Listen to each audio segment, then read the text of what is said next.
ചില വസ്തുക്കളിൽ ദുരാത്മാക്കൾ അത് എങ്ങനെയാണ്? അത് ചിലത് ഇത്തരത്തിൽ ദുരാത്മാക്കളെ ആവാഹിച്ചുകൊണ്ടുള്ള ഒരു വസ്തുക്കൾ ഉണ്ടാക്കിയെടുക്കുന്നതാണോ?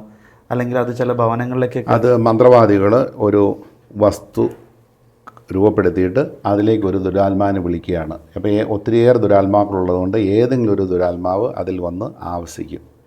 അതല്ലെങ്കിൽ പിശാചുക്കൾക്ക് 80 സീലുകളുണ്ട്. ഓരോ സീലിനും ഓരോ വിധത്തിലുള്ള അർത്ഥമുണ്ട്. അങ്ങനെ ഒരു സീല് ദുർമന്ത്രവാദം പഠിപ്പിക്കുന്നവർക്ക് കൊടുക്കും. 80 സീലുകൾ കൊടുക്കും. ആ സ്റ്റാമ്പ് പതിപ്പിച്ച ഓരോ ഓബ്ജക്റ്റ് ആണെങ്കിൽ അതുമായിട്ട് ബന്ധപ്പെട്ട ഒരു ദുരാത്മാവ് വരും.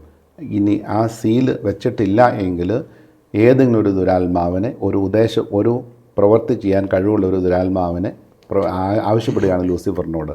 അപ്പോൾ ഒരു ദുരാത്മാവ് ഒരു ഓബ്ജക്റ്റിൽ വന്ന് പ്രവേശിക്കും. ആ ഓബ്ജക്റ്റ് അവിടെ ഇരിക്കുന്നിടത്തോളം കാലം അത് അതിൻ്റെ പ്രവൃത്തി ചെയ്തുകൊണ്ടിരിക്കും.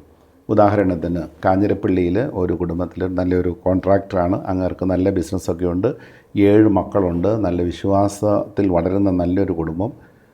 അപ്പോൾ അവരുടെ വീട് പണിയുന്ന അവസരത്തിൽ ആർക്കോ അസൂയ തോന്നിയിട്ടാകാം, അവർക്ക് കുറേ പൈസ കൊടുത്തിട്ടായിരിക്കാം, ഒരു മെയ്സൺ കൊണ്ടുവന്ന് ഒരു ഏലസ് പോലൊരു സാധനം, ഒരു ചരടും ഒരു ഏലസും കൊണ്ടുവന്ന് അവരുടെ ഭിത്തിയുടെ ബാത്റൂമിൽ അത് പേസ്റ്റ് ചെയ്ത് ഇങ്ങനെ വെച്ചിരിക്കുക.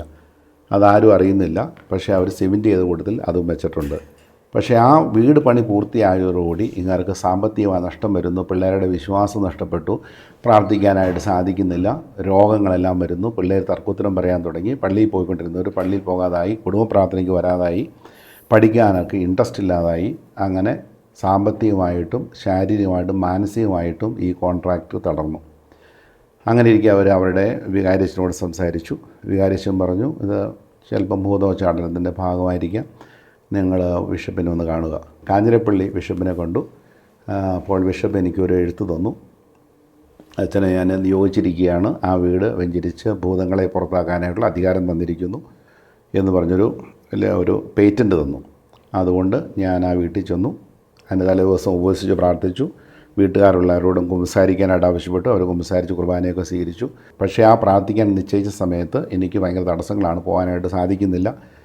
ഞാൻ അവരോട് പറഞ്ഞു, നിങ്ങൾ ഇന്ന് ഞാൻ വെഞ്ചരിച്ച് തരുന്ന വെള്ളം കൊണ്ടുപോയിട്ട് അത് ആശീർവദിച്ച ഉപ്പും വെള്ളവും ചേർത്ത് കൊടുത്ത് ഈ വെള്ളം കൊണ്ടുപോയി നിങ്ങളവിടെ തെളിച്ച് കഴിയുമ്പോൾ നിങ്ങൾക്ക് വിടുതൽ കിട്ടും. ഞാൻ ഇന്ന് വരുന്നില്ല. അതനുസരിച്ച് അവർ ഈ വെഞ്ചരിച്ച വെള്ളം കൊണ്ടുവന്ന് വീട്ടിലെല്ലാവരും തെളിച്ചു. അപ്പോൾ വലിയൊരു ബോംബ് പൊട്ടുന്ന പോലൊരു സ്വരം അവർ കേട്ടു. അപ്പോൾ അവർ വിചാരിച്ചാൽ ഗീസറെല്ലാം വല്ലതും പൊട്ടിത്തെറിച്ചായിരിക്കും ബാത്റൂമിൽ. ചെന്ന് കഴിഞ്ഞപ്പം ഭിത്തി നേടുകയെ പിളർന്ന് കിടപ്പുണ്ട്. അതിനകത്തൊരു ഏലസ് ചരടോടുകൂടി ചാടി നിലത്ത് കിടപ്പുണ്ട്. അപ്പോൾ അവരെന്നെ വിളിച്ച് പറഞ്ഞു, ഇങ്ങനെ ഒരു ഏലസ് ഇങ്ങനെ വലിയൊരു ശബ്ദത്തോടു കൂടി നിലത്ത് വീണിട്ടുണ്ട്, അത് എടുത്ത് തീയിലിട്ട് നശിപ്പിച്ചേക്കാൻ പറഞ്ഞു. അതിനുശേഷം അവരത് പേസ്റ്റ് ചെയ്ത് വീണ്ടും ബാത്റൂമൊക്കെ നന്നാക്കി എടുത്തു. അങ്ങനെ ആ സ്ഫോടനം അവിടെ ഉണ്ടായി. അതോടുകൂടി അവർക്ക് വിടുതൽ കിട്ടി. പിറ്റേ ദിവസം മുതൽ അവർക്ക് കിട്ടാനുള്ള പൈസകളൊക്കെ തിരിച്ചു വരാൻ തുടങ്ങി. കോൺട്രാക്റ്റ് വർക്ക് ഇമ്പ്രൂവ് ചെയ്യാൻ തുടങ്ങി. പിള്ളേരുടെ വിശ്വാസം എല്ലാം തിരിച്ചു വന്നു. അവരെല്ലാം പള്ളിയിൽ പോകാൻ തുടങ്ങി. തർക്കത്തിൽ അവസാനിച്ചു.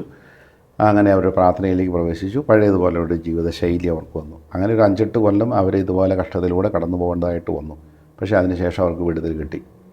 അപ്പോൾ ഇങ്ങനെയുള്ള ഓബ്ജക്റ്റുകൾ ഇരിക്കുമ്പോൾ നമ്മളത് കുഴിക്കാനൊക്കെ പോയി കഴിഞ്ഞാൽ, എടുക്കാൻ പോയി കഴിഞ്ഞാൽ അത് തീരുകയില്ല, വീണ്ടും വീണ്ടും വന്നുകൊണ്ടിരിക്കും.